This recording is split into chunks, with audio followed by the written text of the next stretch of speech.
بسم الله الرحمن الرحيم. الحمد لله رب العالمين، وأصلي وأسلم على محمد بن عبد الله وعلى آله وصحبه أجمعين، وصباح الخيرات. اليوم بإذن الله ألتقي مجموعة رائعة من المصلحين الأسريين في برنامج تدريبي عنوانه تطبيقات عملية في الإصلاح. البرنامج ضمن تنمية مهارات المصلح الأسري، ويقام في معهد التنمية العالي للتدريب، هذا المعهد الرائع المبارك. واسمحوا لي أن أعرض هذا السؤال: هل أصبحت الطلقات النارية هي التي تحكم الخلافات بيننا؟ الإحصائية مخيفة، أكثر من 20,900 من الذكور أصيبوا بطلقات نارية، فيما الإناث أكثر من 5,500 للأسف الشديد. هذا فقط في عام 34 و35 بحسب صحيفة الوطن. والموضوع يعود إما إلى خلافات شخصية أو عائلية أو عبث بأسلحة أو مشاجرات بسبب الزوجات. وهنا يتم التأكيد القوي الجازم على نشر ثقافة الاستعانة بالمرشد، الاستعانة بهواتف الإرشاد الأسري والاستعانة بمراكز الإصلاح أصبحت ضرورة حتمية في ضوء الخلافات التي تنتشر هنا وهناك. ولذا أنا أؤكد على أهمية وجود هذا الرقم في هواتفنا وهواتف أزواجنا وأولادنا كذلك. مجموعة من المختصين والمختصات أصحاب الخبرة العالية يتواجدون من الأحد إلى الخميس من 4:30 حتى 9:30. أي سؤال في الأسرة أو في التربية أو في العلاقات أو حتى في الناحية النفسية، بل وحتى لو كان في الإدمان، هناك من يجيب عنها.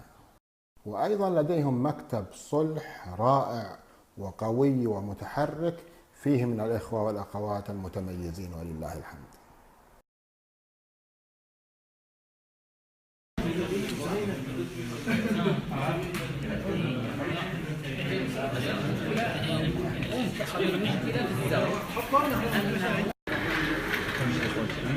يدخل وراسك انكسار وانت قوة تشكيل واحد، ومن ثم العلاج اللي بنسويه هو تفصيل للأب، مو غاد للأب، لأن نحسس إن أبوه بعد جمع البيانات هم ترى مش عارفين في عندنا الست حاول السلام ورحمة الله. أهلا وسهلا. أهلا وسهلا. كيف حالك؟ إن شاء الله.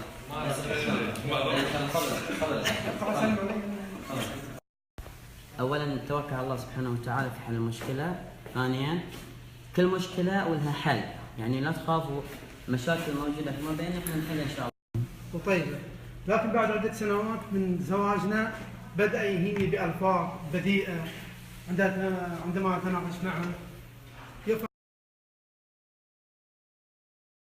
في رفعه لصوته والضرب واستفسار عن راتبه، ولماذا يسهر خارج المنزل، ماذا تفعلين إذا دخل المستشار أو المصلح عند كلام الزوج، يعني ما أعطيته فرصة أن يتكلم كلام كما أعطيت يعني للطرف.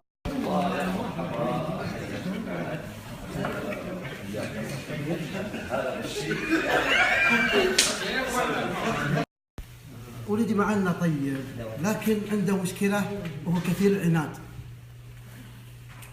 أنا بحمد الله يعني وفرت له أشياء كثيرة.